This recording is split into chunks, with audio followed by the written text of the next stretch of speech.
Hi, Colleen. This is Candace Hargrove. How are you? Hi, Candace. I'm good. How are you? I'm good. I was just calling to see how Christian's doing. So I'm actually not working with Christian during the pandemic because I have to do everything over the phone. Oh, okay. Well, yeah, I kind of figured that. Do you have any advice for me in regards to, like, how to deal with his anger? I make a joke when he gets mad, and I don't know what you're gonna think about this, but I lick his face, and then he starts laughing, and then it's done. Or I pin him down and I give him 100 kisses. That's how I handle it. So I mean, I don't know if that's a good, I don't know. I wanted to see what you thought about that. Yeah, that works. It works. His anger is easily distractible. Yeah, I'm really goofy and I joke and I laugh all the time, and so that's just me. I guess that's how I am, and he needs to laugh more. He's very serious and he's 5. He's always been really serious though, since literally his whole life. So, but he needs to joke more and laugh more, and think things are funny more, I feel like, and I'm trying to, I'm trying to help him to develop a sense of humor. So when I pin him down and I kiss him 100 times, he thinks it's hilarious. And when I lick his face when he's mad, he cracks up laughing and he's not mad. So it's good because he's laughing, and then he's not angry anymore. So, I just want to know what you thought about. I was like, I don't know if she's going to think that's gross. I didn't know what you're going to think.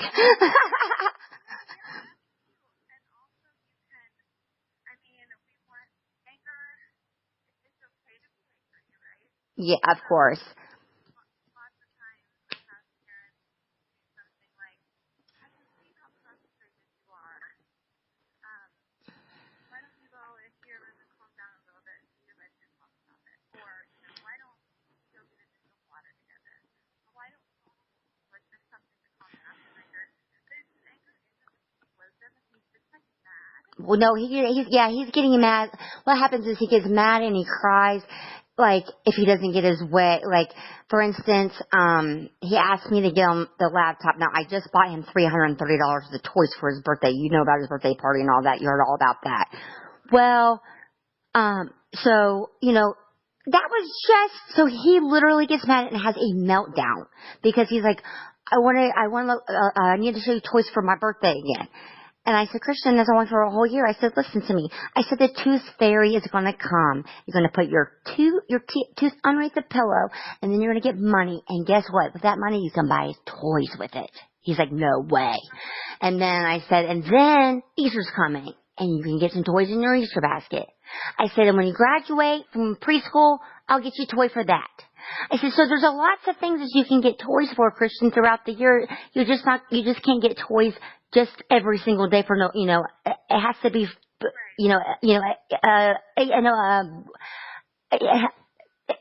don't know, I mean, you know what I'm saying? Like, it needs to be something.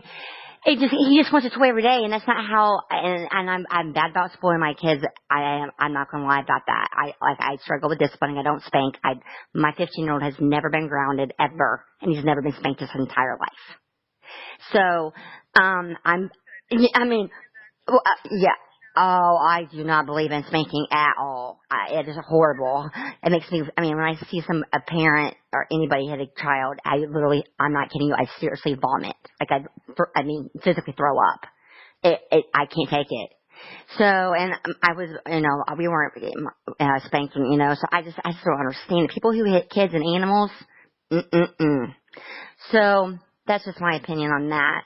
So that's just, he doesn't really get, really angry with me about anything. It's just basically, if I don't do something right then, or I say, like about a toy or something, or, then he gets, he'll get mad or something, and then I just lick his face, and then I pin him down and kiss his face 100 times.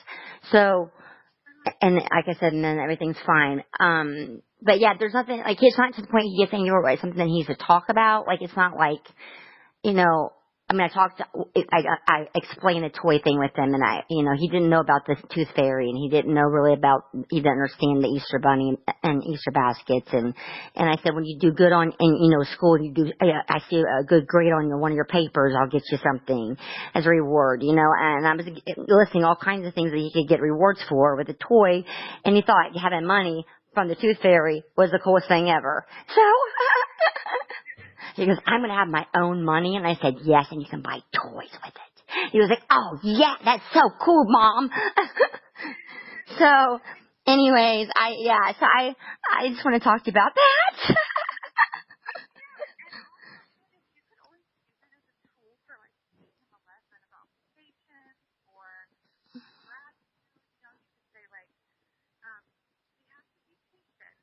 Yeah.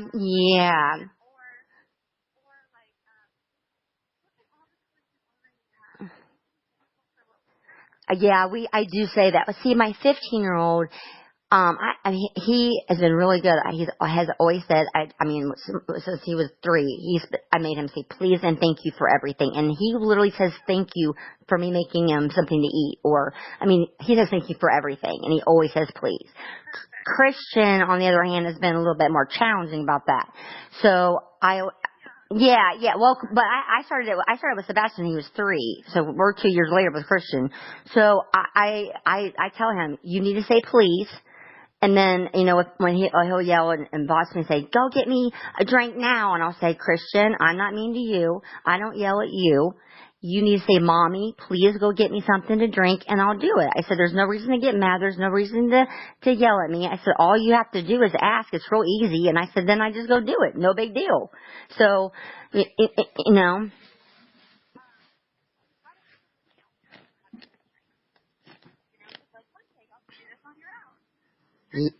Yeah. I've been setting up on my, I set him up on my kitchen counter, and I let him see me do stuff, and he thinks that's cool. Yeah, I do that, so already. But I'm kind of a clean freak, and, I'm not gonna lie. And so, and a control freak. So, and he drinks cherry juice, and so I got him a cup with the lid and the cool straw that I put everything in, so, I'm not gonna let him pour cherry juice, no way, but I do let him watch. I sit him up on the counter and I let him, watch me do all that, and he loves that. So I just want to touch base with you because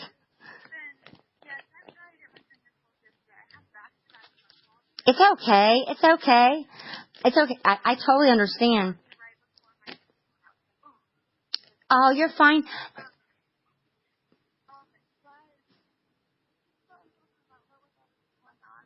No, and it's been, I hired a federal attorney because my attorney, I'll tell you the scoop because you don't work for CPS, so I can tell you the scoop.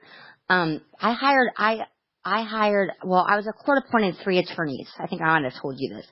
And they wouldn't do anything, so I fired all 3 of them. Well, I didn't have the money to hire a private attorney until July. My case started in December. Well, that's when they were removed. And so in July, and I've never been to court, ever. I've never given testimony, ever. And so I hired this attorney to get me a hearing and to study my case and be able to cross-examine. I've been in the courtroom, I've been in the box, and, you want an attorney that knows your case that can cross-examine, be there for you, right? So I hired him, and he said that he would file for custody, and that was July. Well, he told me he filed for it, right? That was July. And I kept on asking him, and I have several emails, Nathan, what's taking so long? I don't understand. Why haven't we got a hearing yet? And he would say, oh, it's coming. Don't be patient, Well, so we had a hearing February the 6th. That hearing was a hearing that CPS had scheduled. And Nathan did not file for custody until January the 29th. And he piggybacked off the February the 6th hearing. So on February the 7th, and that was continued to April the 2nd. So I was just studying the law on how long the court has to be able, to give you a hearing. Like if there's some kind of protocol where you have to have a hearing by a certain amount of days, And so when I did that, I was going through all my motions, and I caught it. and he thought I would never catch it. And he lied to me from July all the way to February the 7th when I caught it. He never filed for custody. He never filed anything in my behalf. And that was 8 months I wasted. That Christian, if he would have filed that motion in July, Christian would have been home most likely by October at the latest. Yeah. Yeah. So I hired a new attorney, 2 weeks ago, and he's on it. And, so I just didn't know that Nathan had dropped the ball, or I would have hired another attorney a long time ago. I didn't know what he was doing. I had no idea. And, so that just sucked, that happened to me. It really, really sucks because now we're stuck in this virus situation. The court's being closed and, and I thought he'd be home in December. Then I thought he'd be home February the 6th. Then I thought he'd be home April the 2nd. And my heart, I told you, my heart hurts so bad, Colleen, I feel like I can't breathe. I mean, my kids are my whole life. So and Christian wants to come home so bad, so I've done better. I want to give you an update on that with the crying, when he cries. What I've been doing is going outside and like playing tag and stuff and getting him going and playing and happy and, what I'm saying, where he's not thinking about leaving. So when they pull up to get him, he's in a good playing, and then, it's when he does, he'll start crying a little bit and then I'll just hug and kiss him and I walk away and I don't let him see me even get upset. So I've been doing really good about that. I just want to let you know. Yeah, we talked about it, and I didn't think I would be able to do it, and I was going to let you know I'd be giving 150% on trying to do it, so I just want to give you an update on that too. I just want to make sure I want to make sure that I did not say anything, that you didn't stop reunification services because of something I said, right? It was because Quiana wanted a subjective report to the court, and you said you were just going to do factual to the GAL. I just want to make sure it wasn't me, that I did something wrong. I'm worried about that.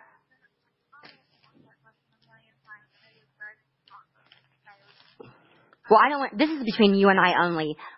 This is confidential. I'm not going to repeat it. You know how I feel about that, and I promised you that, and I opened up and told you things I was not supposed to probably ever tell you, you know what I'm saying? But, I told you everything. I've been very honest with you about everything. So, no, I wouldn't, I'm just worried because I really like you, and I think you're great, and I want to do services with you. I don't know and I will do the insurance. I don't know how we can do this. And I was wanting to know your thoughts on it. And I didn't know if it was something that I did and then you didn't feel comfortable working with me and then you wouldn't feel comfortable doing therapy with me and Christian. You know what I'm saying?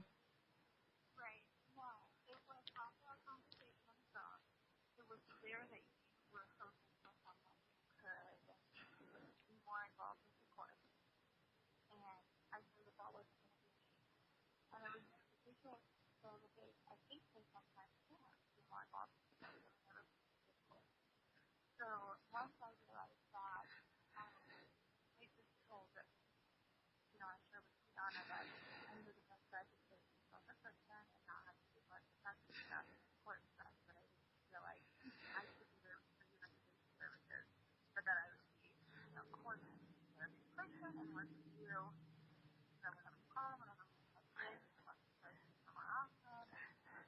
No, I was okay with you not submitting anything to the court. I just wanted you to help me help him. And that's what I thought reunification services was about. You had said to me, Candace, I just want to let you know that Quiana most likely will cancel reunification services with me doing it because she wants a subjective report to the court and I'm not getting involved with the court. I do factual reports to the GAL factual. And that was fine with me, and I think that's fair. That's what you feel comfortable with, and that's your position, and I respect that. I don't want you to think that, I knew that you weren't submitting anything to the court, and then the next day I get an email from Quiana saying that you will no longer be doing the services, and our appointment was canceled at 4 that Friday, and I was like, okay, well, Colleen warned me that she was probably going to cancel it. I thought, if you canceled it on my end, it was a miscommunication because I was very clear and okay with you working with Zach. He's the GAL, and him and I have a great relationship. He's become a friend of mine, and I think the world of him, and highly respect him. And he knows the law, and he's highly educated. He's patient, and he explains things. He's awesome. I just want to let you know that that's fine. You working with Zach is completely fine with me. I believe that's how it should be anyway, in my opinion. So you giving a subjective report to the court, that's kind of odd anyways to me. That's not really that's not your position. That's not what you do for a living. You know what I'm saying? Like, you work with families and children to help them adjust to reunification and the obstacles that we're going to face and how to work through those obstacles. And I completely understand that. So I was looking forward to working with you.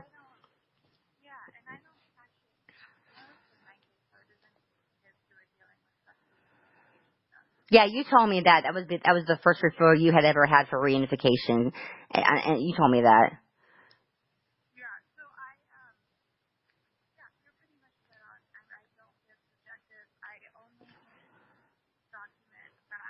Yeah, that's what you told me.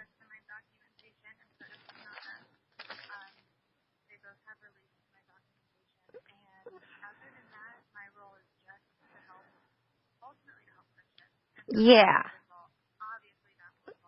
Right. You helping me help Christian. Yeah, exactly.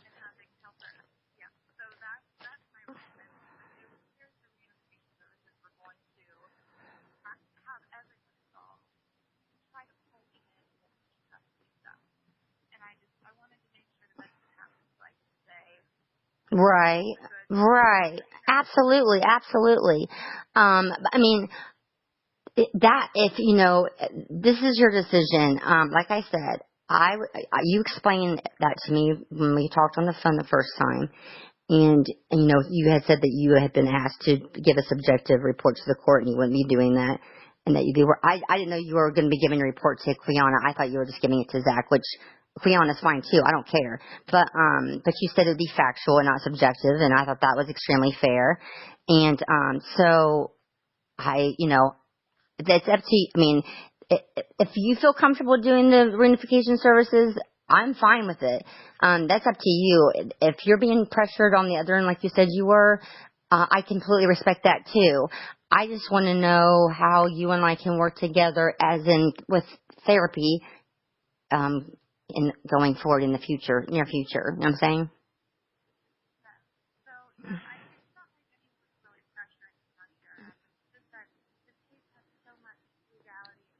Yeah, it does.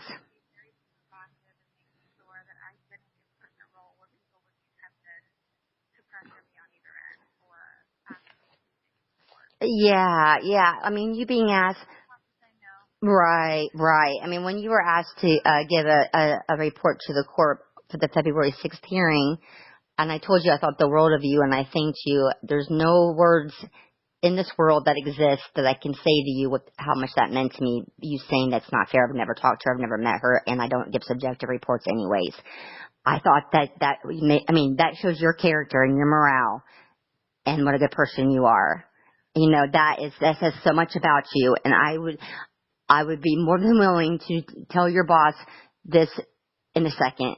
You should email and because that was an amazing move, and I'm telling you, that's professionalism. That is and it's beyond professionalism. It's beyond even your job. It's doing the right thing and being a good person and being fair and having good judgment. You know what I'm saying?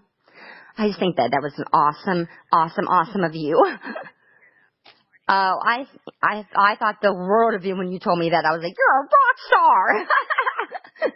I just believe when somebody helps you, you should thank them, and you need to let them know what a good job they did and how appreciative you are. People get their egos and pride, and they don't want to tell people thank you or say you're pretty or you're smart or you do your job well, or it's ridiculous. And it's sad. This world is people are more rude to one another than nice. And you're so used to someone being rude to you. When someone's nice to you, you're shocked. And that shouldn't be it that way. You know what I'm saying? It should be the opposite. It should be if people are always nice, and when someone's rude, you'll go into shock, you know? That's my opinion. You know? So I just want to say thank you very much. What is your boss's name and email? And I am going to shoot a quick email. I'm not going to go into detail. I'm just going to say you deserve to have that credit, Colleen. And you're going to school and you're almost done with your degree and you're going to rock. You already do rock and you're not even through school yet and you got it, girl. You go, girl.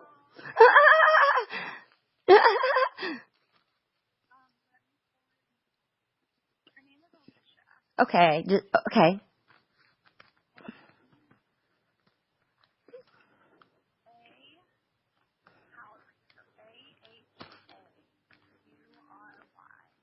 AHAURY.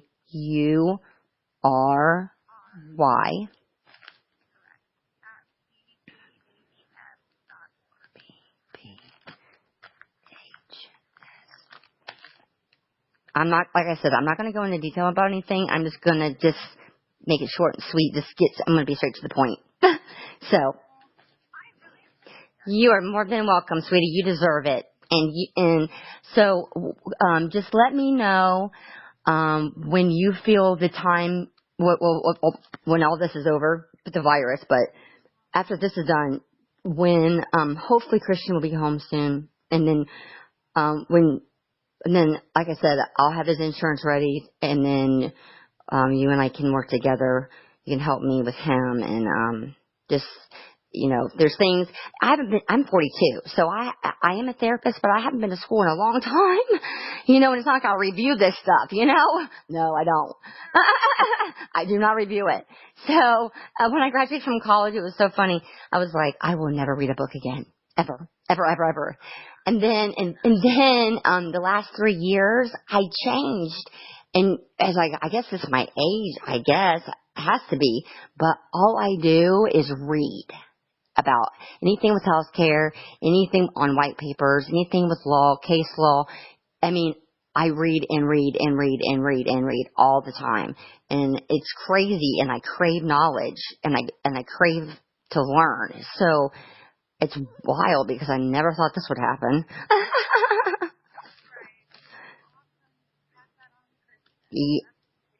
Yes. So when you graduate, and you'll be burnt out when you graduate, just heads up with studying because it's pulling all-nighters and exams, and you know it. Just know that you will change your gear again. You will. Oh, you graduated. So you have your bachelor's, right? Okay, and then so you're going to be a psychologist, correct?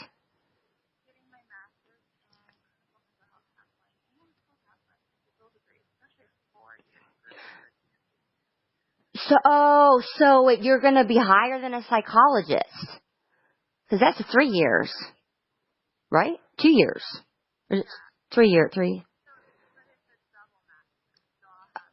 Wow. So are you going to work full time and go to school with a double a master's? You have to write 2 theses. Oh no! The thesis. Yeah, and you have to keep a certain grade point average to make that. You know. Wow, that's so. Well, do you have to work full time for them to pay for it? Okay, good. I was going to say, there's not enough hours in the day, girl. But with your master's, you have more, it's not so much it seems like you have more flexibility. More responsibility is on you to do things on your own type of thing. And most of that is, your thesis and getting prepared to write your thesis and studying for your thesis and presenting what you're going to do and getting, and then you're going to be doing 2 of them at the same time, which is crazy. But I wish you all the luck, and I know you can do it. Just write your theses on something that you love. If you love it and you want to know about it, then you'll have no problem doing it.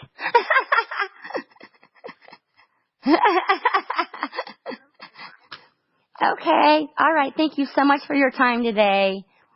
Okay. It was awesome hearing from you as well. You have an awesome day.